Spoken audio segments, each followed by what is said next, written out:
नमस्कार, वंदे मातरम। दोस्तों, स्वागत है आप सबका सैनिक पाठशाला में। 8वें पे कमीशन में दोस्तों आप सबने पे लेवल मर्ज के बारे में सुना है। आखिर पे लेवल मर्ज से कैसे फायदा होगा? एनसीजेसीएम ने अपने प्रपोजल में भी पे लेवल मर्ज की मांग की है। साथ ही साथ और भी कई सारी संस्थाओं ने अपने प्रपोजल में पे लेवल मर्ज करने को लेकर के मांग उठाई है दोस्तों। अब ऐसे में मान लीजिए पे लेवल एक सिपाही और नायक का अगर पे लेवल मर्ज कर दिया जाए तो सिपाही का तो फायदा हो जाएगा, लेकिन उस नायक को क्या फायदा होगा? इसी तरीके के सवाल आपके भी मन में होंगे कि जैसे 3 और 4 पे लेवल मर्ज कर दिए, 3 को तो 4 में आने का मौका मिला, लेकिन उस 4 को क्या फायदा मिला? तो इसके बारे में आगे आपको बकायदा टेबल के साथ समझाऊंगा दोस्तों। इसके साथ ही साथ दोस्तों आज का जमाना एडवांस जमाना है, टेक्नोलॉजी का जमाना है।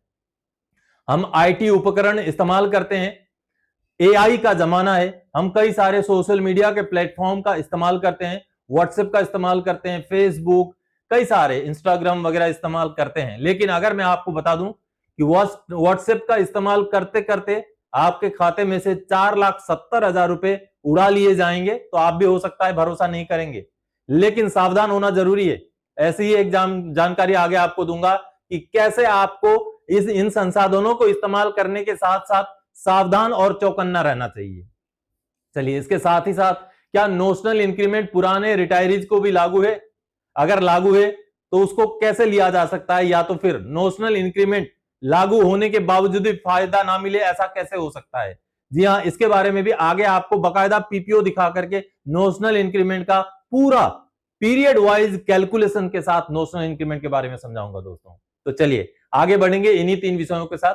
सबसे पहली जानकारी दोस्तों, क्या आप भी व्हाट्सएप का इस्तेमाल करते हैं?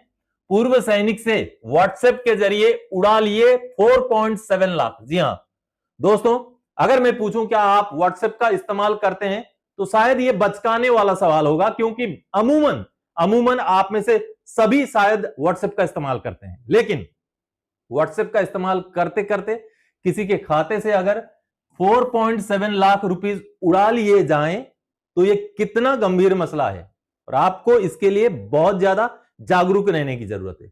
चलिए, जो खबर आई है उसको पढ़ते हैं और समझते हैं। अब देखिए दोस्तों, ये अमर उजाला की खबर है, 16 मई 2026 की खबर है। एयरफोर्स के सर्जन को व्हाट्सएप पर लिंक भेजकर 4.70 लाख रुपए ठगे। जी हां, चलिए डिटेल्स में समझ लेते हैं कि आखिर है क्या। संवाददाता न्यूज एजेंसी की तरफ से यह खबर आई है और ये देखिए बागपत की खबर है। बागपत की खबर है, काठा गांव के एयरफोर्स के सर्जन कपिल कुमार साइबर ठगी का शिकार हो गए हैं। ठगों ने उनके व्हाट्सएप पर एक लिंक भेजकर बैंक खाते से 4.70 लाख रुपए निकाल लिए। शिकायत मिलने के बाद साइबर थाना पुलिस ने बृहस्पतिवार रात प्राथमिकी दर्ज कर जांच शुरू कर दी है। कपिल कुमार ने बताया है कि वह भोपाल में तैनात हैं। कुछ दिन पहले वह रुपए भेजने की प्रक्रिया जानने के लिए बागपत स्थित अपनी बैंक शाखा गए थे। वहां उन्होंने मेरठ की शाखा में जाने को कहा गया। इसके बाद उन्होंने गूगल पर मेरठ शाखा का मोबाइल नंबर खोजा, जहां उन्हें एक संदिग्ध नंबर मिला। उस नंबर पर संपर्क करने पर उन्हें बैंक खाते का पासवर्ड ऑनलाइन बदलने के लिए कहा गया। उन्होंने गूगल पर जाकर अपना पासवर्ड बदल दिया। इसके तुरंत बाद इनके व्हाट्सएप पर एक अज्ञात लिंक आया। इस लिंक को खोलने के बाद उनके बैंक खाते से 3 बार में कुल 4.70 लाख रुपए निकाल लिए गए। यह धोखाधड़ी कुछ ही मिनटों में हुई है। दोस्तों, कितनी अजीब बात है। देखिए, आपको व्हाट्सएप में लिंक मिलता है, आप उस लिंक को क्लिक करते हैं और 2 बार 3 बारी में आपके खाते से पैसे उड़ जाते हैं।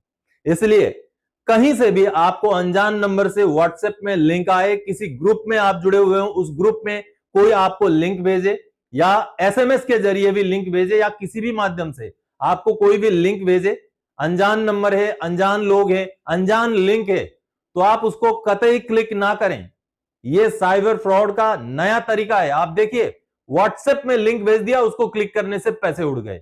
तो कहीं ना कहीं जागरूक बने, सतर्क बने और ऐसे अपने पैसों को बचा के रखें। चलिए अब अगली जानकारी दोस्तों, अगली जानकारी है, लो भाई स्पर्श ने शुरू किया नोशनल इंक्रीमेंट वाले पीपीओ निकालने। आपने चेक किया फायदा मिला कि नहीं?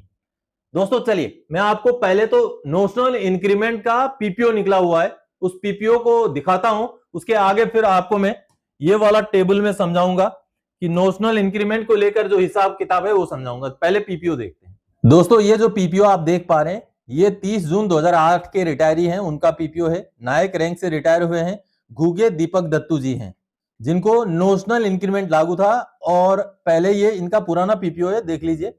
ये पीपीओ है जो कि ओआरओपी 3 लागू होने के बाद जनरेट हुआ है। 24,763 रुपए उनका बेसिक पेंशन 1 जुलाई 2024 से कर दिया गया। 21 सितंबर 2024 को ये पीपीओ निकला था। अब चलिए इनका नोशनल इंक्रीमेंट लागू करके जो पीपीओ निकाला गया है उसको देखते हैं। अब देखिए ये उन्हीं पेंशनर का पीपीओ है, 30 जून 2008 के रिटायरी हैं, घुगे दीपक दत्तू जी नायक रैंक के रिटायरी हैं। अब इनका नोशनल इंक्रीमेंट लागू कर दिया गया। ये देखिए पे डिटेल्स में यहां पर notional with effect from date 1 May 2023, ठीक है। 1 मई 2023 से उनका नोशनल इंक्रीमेंट लागू कर दिया गया और ये जून 2008 के रिटायरी थे, यानी कि जून 2008 के रिटायरीज को भी 1 जुलाई 2008 को मिलने वाला नोशनल इंक्रीमेंट उन पर लागू किया गया। लेकिन महत्वपूर्ण बात देखिए, इनका बेसिक में कोई परिवर्तन नहीं हुआ। देखिए 24,763 का 24,763 ही इनका बेसिक रह गया। और ये पीपीओ 15 मई 2026 को निकाला गया। ये देखिए उनका जो भी नोशनल लागू किया गया उसका पूरा डिटेल्स यहाँ देखिए यहां पर है। और लेकिन पेंशन में कोई परिवर्तन नहीं, कोई एरियर का अमाउंट नहीं। ऐसा कैसे हुआ? ये एक पेंशनर जो नायक रैंक से रिटायर हुए, 22 साल इनकी लेंथ ऑफ सर्विस और इनको एमएससीपी हवलदार मिला हुआ है, पे लेवल 05 का पेंशन ये ले रहे हैं और उस हिसाब से उनको ओआरओपी 3 का रेट में 22 साल के हवलदार के हिसाब से 24,763 रुपए पेंशन मिल रहा था। नोशनल इंक्रीमेंट को लागू करके भी वही पेंशन उनका रह गया, तो नोशनल इंक्रीमेंट का फायदा इनको क्यों नहीं मिला? अब जो पेंशनर थे वो 22 साल लेंथ ऑफ सर्विस के एक नायक रैंक से रिटायरी थे, 2008 के जून के रिटायरी थे, तो उनको एमएससीपी हवलदार मिला हुआ था। तो चलिए अब उनके केस में क्या हुआ मैं समझा देता हूं।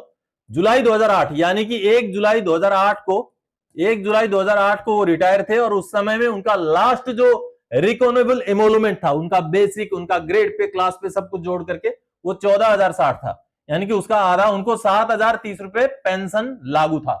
ठीक है, अब 7,030 रुपए पेंशन लागू था, इसमें कोई एरियर वगैरह कोई कुछ नहीं बनता। अब देखिए जुलाई 2008 में जैसे उनको नोशनल इंक्रीमेंट अगर ग्रांट कर दिया जाए, यानी कि एक इंक्रीमेंट की बढ़ोतरी दे दी जाए, तो उस समय में यानी कि 7वें पे कमीशन से पहले 6ठा पे कमीशन के दौरान एक इंक्रीमेंट मुश्किल से 400-500 रुपए का होता था एक हवलदार का, क्योंकि ये एमएससीपी हवलदार थे, तो इनका मुश्किल से एक इंक्रीमेंट 4 या 500 रुपए का। तो मान लीजिए इनका 14,060 से लास्ट रिकॉनेबल एमोलमेंट बढ़ करके 14,500 बन जाता है। तो इसको 2 से भाग करेंगे तो उनका बेसिक 7,250, यानी कि 7,030 से बढ़कर 7,250 इनका बेसिक पेंशन बन जाता है एक नोशनल इंक्रीमेंट मिलने की वजह से। अब चलिए नोशनल इंक्रीमेंट में आपको केवल पेंशन में बढ़ोतरी होगी, ग्रेचुइटी में, लिव इनकेसमेंट में, बाकी चीजों में कोई फायदा नहीं मिलेगा। ये सुप्रीम कोर्ट के जजमेंट में साफ किया गया है। चलिए अब इनका हर महीने का पेंशन में बढ़ोतरी कितना हो गया? 220 रुपए का। ठीक है, अब 220 रुपए 72 महीने मैंने जोड़ा। 72 महीने क्यों जोड़ा? क्योंकि ये जुलाई 2008 के रिटायरी हैं और आगे जून 2014 तक उनका पेंशन इतना ही रहेगा, क्योंकि जुलाई 2014 से फिर ओआरओपी 1 के जरिए उनका पेंशन बढ़ता है, उस बीच में कोई और बढ़ोतरी नहीं है। तो 220 रुपए का बढ़ोतरी 72 महीने के लिए उनका साफ साफ 15,840 रुपए तो बेसिक पेंशन का बढ़ोतरी का एरियर बन रहा है, साथ में डीआर जुड़ेगा। अब ये तो एरियर इनका बन रहा है, साफ साफ दिखाई दे रहा है, नोशनल इंक्रीमेंट लागू होने की वजह से ये इनका एरियर ये बन रहा है। आगे जाकर के उनका जुलाई 2014 में ओआरओपी 1 लागू होकर के हवलदार 22 साल के हिसाब से इतना पेंशन बन जाता है 7,795, यानी कि नोशनल इंक्रीमेंट से जो पेंशन उनका बना था 7,250, अब उससे ज्यादा पेंशन जुलाई 2014 से उनको मिलना शुरू हो जाता है। तो नोशनल इंक्रीमेंट से जो बढ़ोतरी था, उस बढ़ोतरी का इफेक्ट जो था वो खत्म हो गया।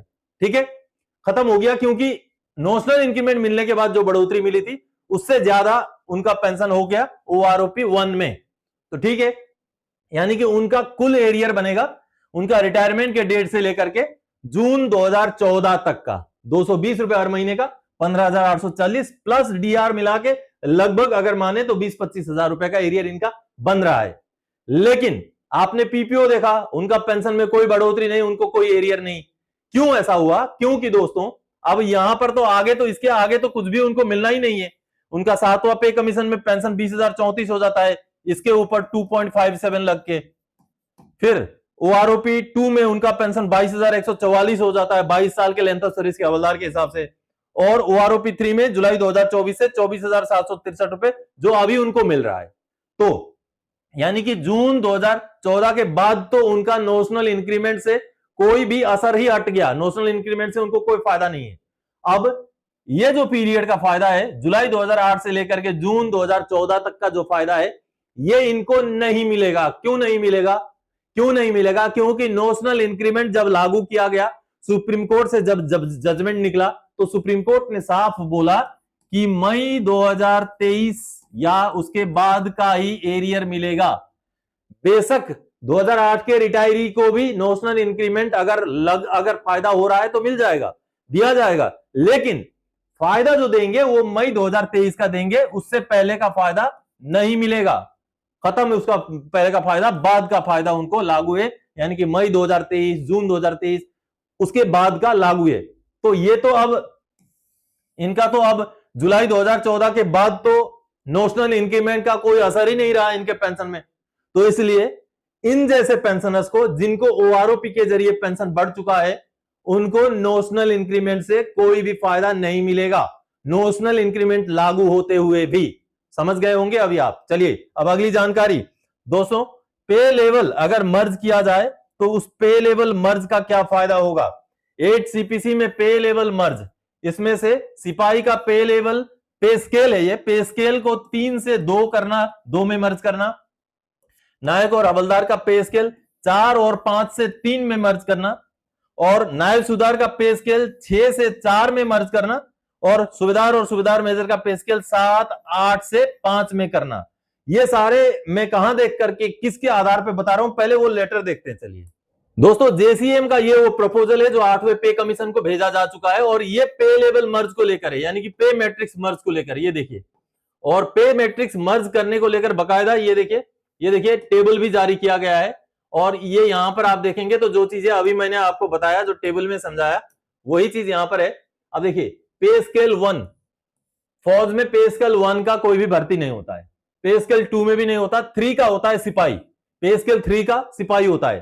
तो यहां पर 2 और 3 को मर्ज करके पे स्केल 2 बनाने की मांग की गई है, और पे स्केल 4 और 5 यानी कि नायक और हवलदार को मर्ज करके 3 बनाने की मांग की गई है, और पे स्केल 4 बनाने की मांग की गई है 6 को, यानी कि नायब सुधार को पे स्केल 4 बनाने की मांग की गई जो अभी 6 है, और पे स्केल जो 7 और 8 को 5 बनाने की मांग की गई है, और जो बेसिक है, बेसिक में इस तरीके की बढ़ोतरी की मांग की गई है। जो एग्जिस्टिंग 18,000, ये जो सिपाही का जो 21,700 से 69,100 है, उसको 83,200 करने की मांग की गई है। इसी तरीके से ये मांग की गई है जो अभी मैंने आपको दिखाया। चलिए उसी स्लाइड में देखते हैं। तो अभी आपने देखा ये वाला जो मैंने आपको दिखाया अभी। चलिए अब इसका समझते हैं कि किस तरीके से फायदा क्या होगा, इससे फायदा क्या होगा। चलिए अब ये देखिए, ये देखिए जो एग्जिस्टिंग पे स्केल है, 2 और 3 को मर्ज करके 2 बनाया जाए, और यहां पर सिपाही है, 2 में कोई भी एंट्री फौज में नहीं होता है, तो सिपाही में ही रहेगा, रैंक तो फौज से रैंक तो हटेगा नहीं। तो पे लेवल अब ये देखिए, पे स्केल 2 हो जाएगा 2 और 3 का, और 4 और 5 का नायक और हवलदार का 3 हो जाएगा, रैंक तो रहेगा वही, और 6 नायब सुधार का 4 हो जाएगा, 7 और 8 सुबेदार और सुबेदार मेजर का 5 हो जाएगा, सुबेदार मेजर रैंक सेम रहेगा।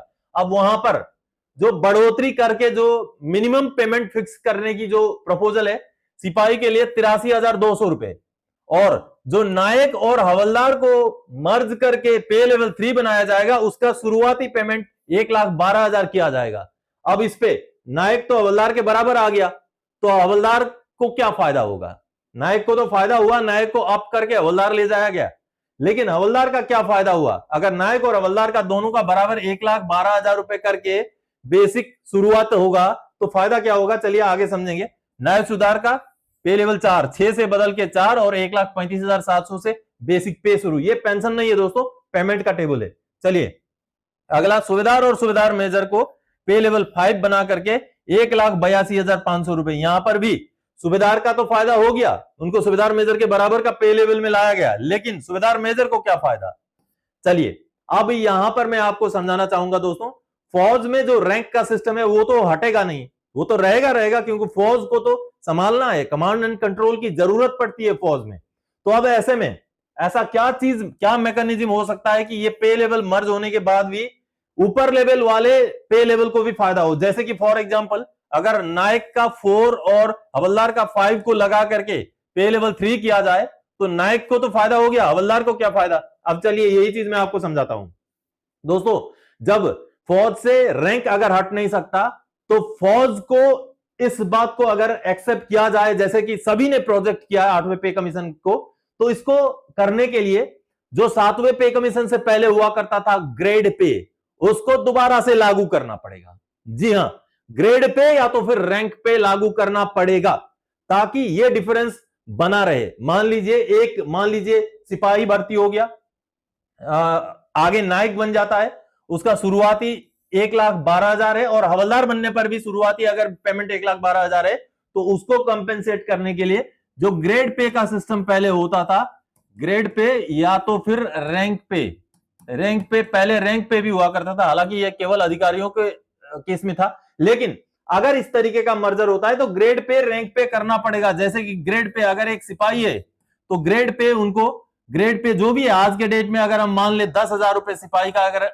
रैंक पे या ग्रेड पे किया जाए, उसी हिसाब से नायक का अगर 14,000 किया जाए, मैं एक एग्जांपल के तौर पे रैंडमली लिख रहा हूं, हवलदार का अगर 18,000 किया जाए, उसी हिसाब से नायब सूबेदार का अगर 22,000 किया जाए और सूबेदार का अगर 26,000 किया जाए और उसी हिसाब से एसएम का आगे 30-32,000 जो भी वो किया जाए। तो देखिए अगर क्योंकि बेसिक अगर बराबर रहेगा तो फिर उनके पेमेंट में कोई भी चेंजेस नहीं होगा, जो एक डिस्क्रिमिनेशन होगा, क्योंकि रैंक अगर बढ़ जाता है तो पेमेंट में भी इजाफा होना आवश्यक है। तो ऐसे में अगर ये ग्रेड पे का सिस्टम इस तरीके से डिफरेंस के साथ रैंक वाइज अगर दिया जाए तब क्या होगा, बेशक सेम रहे, इंक्रीमेंट बेशक सेम लगे, लेकिन ग्रेड पे बढ़ोतरी, रैंक के साथ ग्रेड पे बढ़ोतरी की वजह से जो भी कर्मचारी हैं उनको फायदा मिलेगा, उनको लाभ मिलेगा और आगे उसी हिसाब से पेंशन में भी उसका फायदा मिलेगा। तो पे लेवल मर्ज करने के बाद भी ये वाला मैकेनिज्म अपनाना पड़ेगा फौज के केस में, क्योंकि सिविल में तो चलिए कोई एमटीएस है, कोई ऑफिस सुपरिटेंडेंट है, कोई सीनियर क्लर्क है, यूडीसी एलडीसी है, उनमें बहुत ज्यादा फर्क नहीं होता, एक ही जगह बैठते हैं, एक ही तरीके का काम करते हैं। लेकिन फौज में रैंक का और ओहदे का बहुत ज्यादा महत्व होता है, क्योंकि वो लड़ाई के मैदान में उसकी जरूरत पड़ती है। तो ऐसे में कहीं ना कहीं ये ग्रेड पे का सिस्टम अगर पे लेवल मर्ज के साथ लागू किया जाए तब जाकर के फौज में भी पे लेवल मर्ज वाला कारगर रहेगा, नहीं तो कारगर नहीं हो पाएगा। तो दोस्तों आज के इस वीडियो में इन्हीं जानकारियों के साथ आया था। आने वाले समय में और कोई जानकारीदायक आपसे सरोकार रखने वाला विषय लेके मैं फिर से हाजिर हो जाऊंगा। तब तक के लिए जय हिंद दोस्तों।